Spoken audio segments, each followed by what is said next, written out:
El Señor esté con vosotros. Lectura del Santo Evangelio según San Lucas. En aquel tiempo se acercaban a Jesús los publicanos y los pecadores a escucharlo, por lo cual los fariseos y los escribas murmuraban entre sí: Este recibe a los pecadores y come con ellos. Jesús les dijo entonces esta parábola.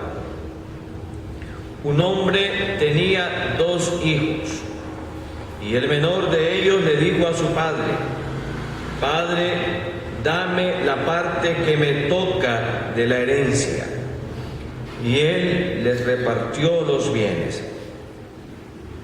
No muchos días después, el hijo menor, juntando todo lo suyo, se fue a un país lejano y allá derrochó su fortuna, viviendo de una manera disoluta. Después de malgastarlo todo, sobrevino en aquella región una gran hambre y él empezó a pasar necesidad. Entonces fue a pedirle trabajo a un habitante de aquel país, el cual lo mandó a sus campos a cultivar cerdos. Tenía ganas de hartarse con las bellotas que comían los cerdos, pero no lo dejaba que se las comiera. Se puso entonces a reflexionar y se dijo: ¿cuántos trabajadores en casa de mi padre tienen pan de sobra? Y yo aquí me estoy muriendo de hambre. Me levantaré, volveré a mi padre y le diré: Padre, he pecado contra el cielo y contra ti. Ya no merezco llamarme hijo tuyo. Recíbeme como uno de tus esclavos. Enseguida se puso en camino hacia la casa de su padre. Estaba todavía lejos, cuando su padre lo vio y se enterneció profundamente.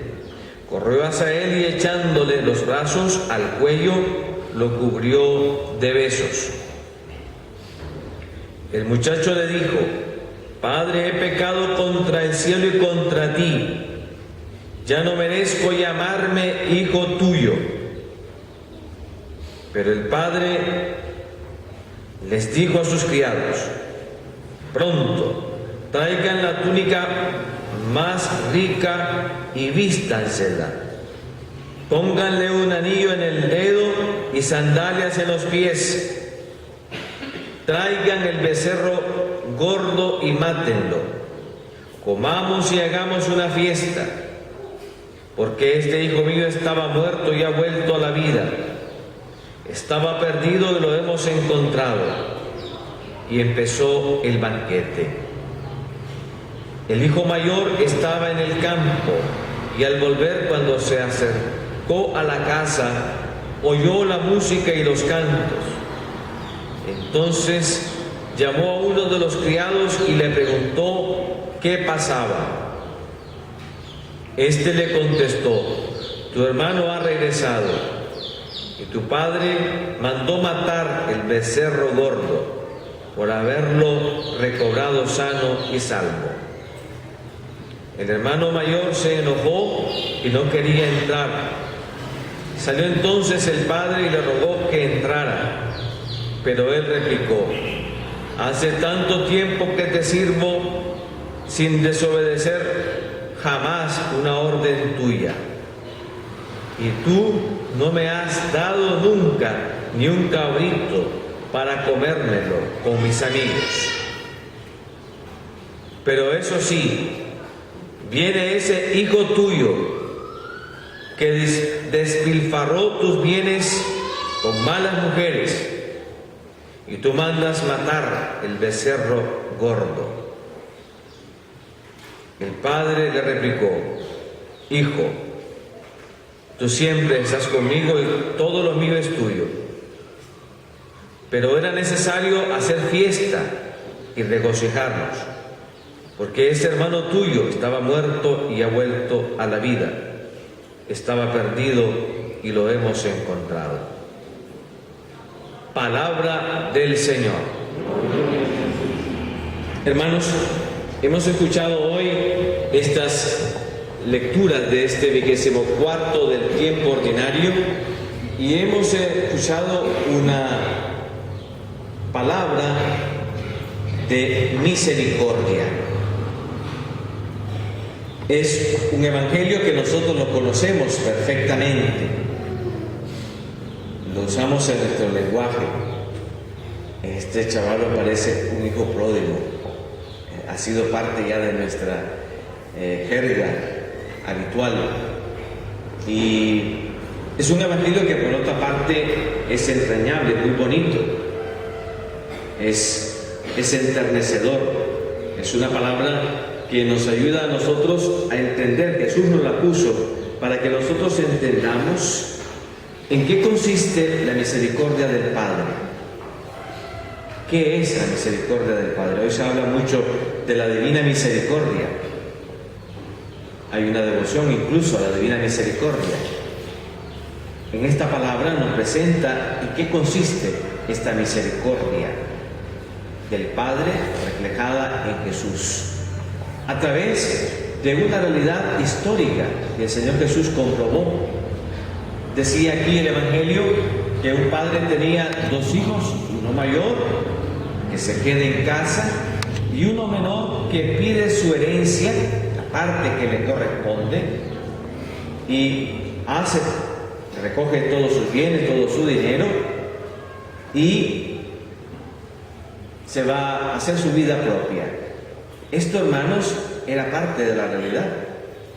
Han habido estudios en los que muestran que esto se daba ciertamente, que un padre podía heredar en vida sus bienes, el usufructo, la ganancia de los bienes de la tierra que tenían. Eso sí, no, él podía decirle: bueno, esta tierra le pertenece a Juan, pero la cosecha, el dinero que produce el maíz es mío. Eso sí, eso no lo podía perder, pero podía heredar en vida. O sea, que es una parte, era histórico, es una cosa real que se vivía. Y también, hermanos, esto no deja de ser actual hoy todavía. El hermano menor dice que recoge sus bienes. Podemos pensar que si ya era un muchacho que tenía por lo menos 21 o 22 años, que ya se va a hacer su vida lejos de la casa de su padre y toma sus bienes, o sea, un muchacho autónomo, independiente, libre. Eso, hermanos, no está lejos tampoco de la realidad hasta el día de hoy. Yo puedo ver, por ejemplo, en las parroquias, que estamos aquí los jóvenes hasta los 20, 22 años.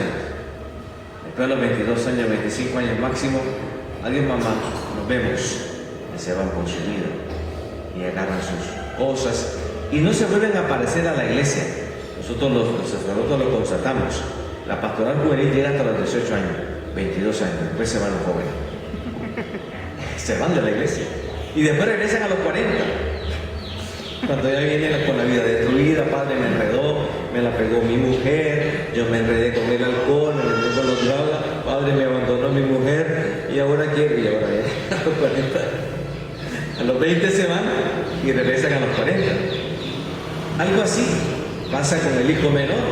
Este hijo menor toma su vida independiente. Esto, hermano, por eso no está lejos de la realidad. Mire que lo he querido ilustrar con este detalle. Esto nos pasa a nosotros, te pasa a ti, me ha pasado a mí.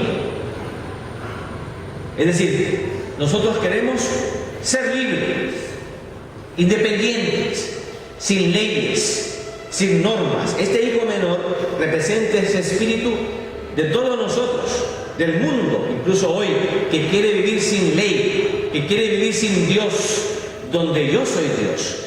donde yo decido qué es mío, mi cuerpo es mío. Yo decido, por ejemplo, si aborto o no aborto. Yo soy libre. Yo soy libre. Quiero libertad. ¿Qué ley y qué 8 cuartos? Eso se lo han inventado los curas. Yo quiero ser libre, autónomo, irme de mujeres, como este hijo menor. Irme de mujeres, gastar mi vida, tener mis bienes, ser independiente, gozar de mi dinero y pasarla bien en este mundo. Pero vemos, hermanos, que esto es, quien vive así, vive la mentira, porque no es cierto. Que no es cierto que existe una libertad absoluta, existe la libertad de los otros. Y este hijo que ha querido libertad se ha vuelto ahora esclavo. Qué contradicción de la vida. Esclavo de sí mismo, de sus vicios.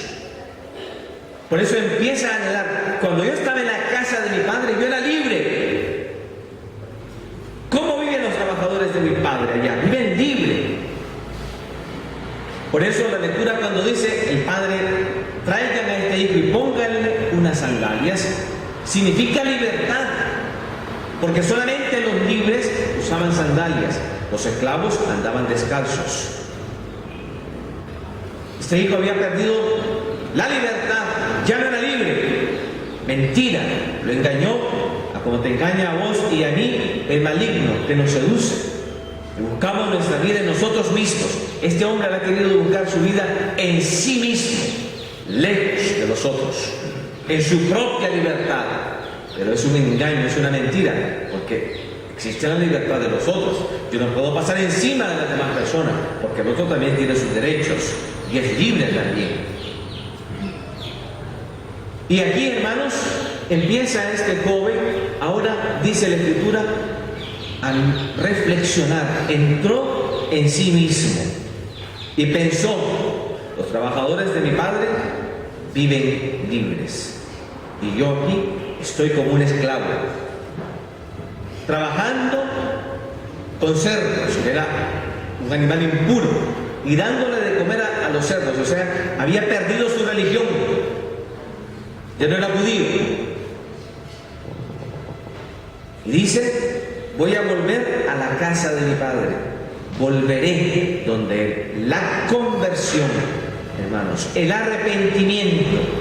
Este joven descubre ahora una vuelta al Padre, no es posible. Y la vuelta al Padre es descubrir que no es libre, que es esclavo, que ha sido engañado. Dice, los trabajadores de mi Padre están libres, comen lo que quieren, hacen lo que quieren y yo no. Esto es el punto de partida de este joven y regresa a la casa de su padre, dice el Evangelio. Y el padre empieza y lo acoge y lo abraza, lo quiere, con ternura lo acoge, símbolo de Jesús.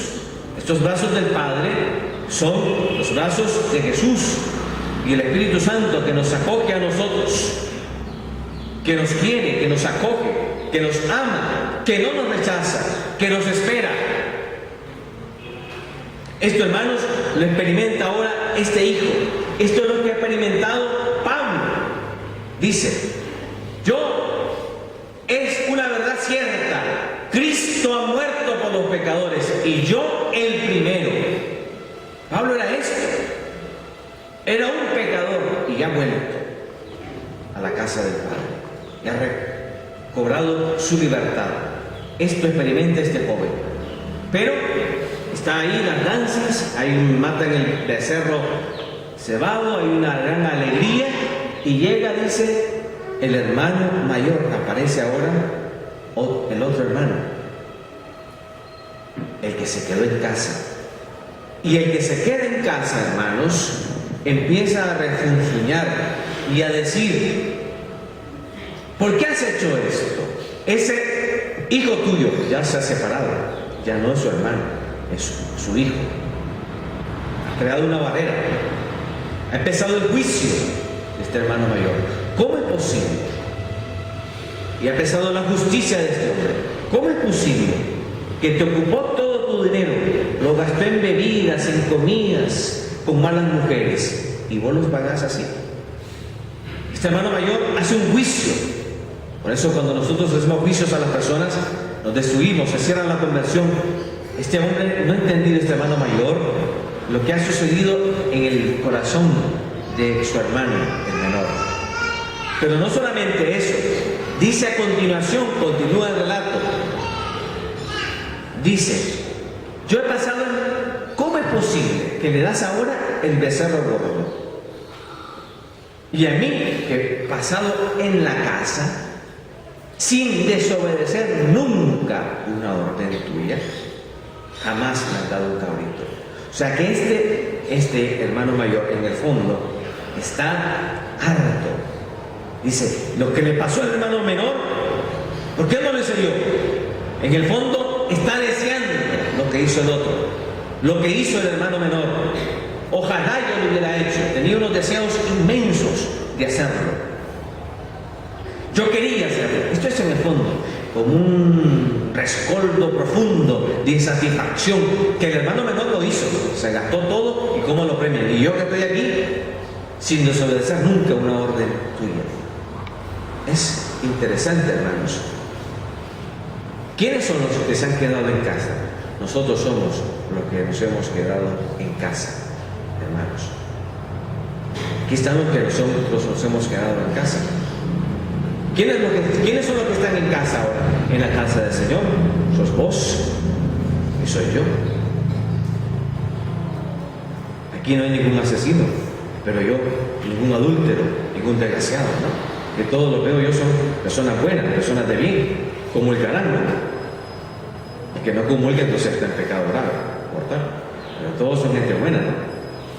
Todos los que estamos aquí estamos en casa. Nos parecemos a este hermano mayor. Atento, nos podemos parecer a este hermano mayor nosotros, fariseos, hipócritas, que en el fondo estamos en la casa del Padre, pero no somos libres. Hemos vivido aquí, a lo mejor dentro de la iglesia, guardando sus leyes, guardando sus normas, en sí mismas, guardándolas sin desobedecer nunca, a lo mejor una norma de la iglesia, comulgando, confesándote, haciendo las cosas bien, a lo mejor, digo a lo mejor. Y has pasado como este hermano mayor, sin desobedecer nunca una orden. Pero en el fondo has vivido no estar en la casa, esta libertad con gozo, sino deseando a los otros. Y esto que está viviendo ahora, hermanos, eso nos sucede a nosotros también, a todos nos pasa, a todos nos sucede. Y esto, hermanos, es en el fondo lo que nosotros vivimos, es el fariseísmo, la hipocresía, de la cual salió Pablo. Pablo se encontraba como un hombre así como vos y como yo, fariseo, hijo de fariseo, educado en los pies de Gamaliel, dice en la carta a los filipenses. Era un hombre bueno, dice, cumplidor de la ley, de la tribu de Benjamín, hebreo, hijo de hebreo, en cuanto a la ley, perfecto, dice Pablo. Era como este fariseo, como este hermano mayor, que condenaba a las personas. Y este Pablo ahora se va a convertir y va a descubrir que es pecador, que ha pasado su vida en el juicio, amando a Dios en las fuerzas, en la ley. En la ley se ama a Dios. Por eso, cuando nosotros guardamos los mandamientos, por los mandamientos, por el esfuerzo, nosotros, hermanos, nos creemos en sí mismos, pero Dios no nos quiere así. Por eso es distinto obedecer las leyes de Dios basadas en el amor que en la ley, que en el esfuerzo. Porque cuando nuestro amor a las leyes de Dios y de la iglesia, cuando nuestra obediencia a las leyes de Dios y de la iglesia están basadas en el amor, todo cambia. Se vuelve más pura esa obediencia, se vuelve más tierna, más humilde, se vuelve esa obediencia. Porque está basada en la verdad de nosotros mismos, que yo soy un pecador y que necesito de este amor de Dios para poder guardar y vivir sus leyes. Por eso, hermanos, que el Señor nos ayude a nosotros. Nosotros nos hemos quedado en casa como este hermano mayor. Que el Señor, hermano, nos ayude a nosotros también a entender que nos ha enviado a Jesús, el Salvador, que ama y quiere y perdona a todos los hombres, a todos los pecadores. El primero soy yo. Ojalá digamos eso como el apóstol Pablo. Nos ponemos de pie, hermanos, y hacemos juntos nuestra profesión de fe.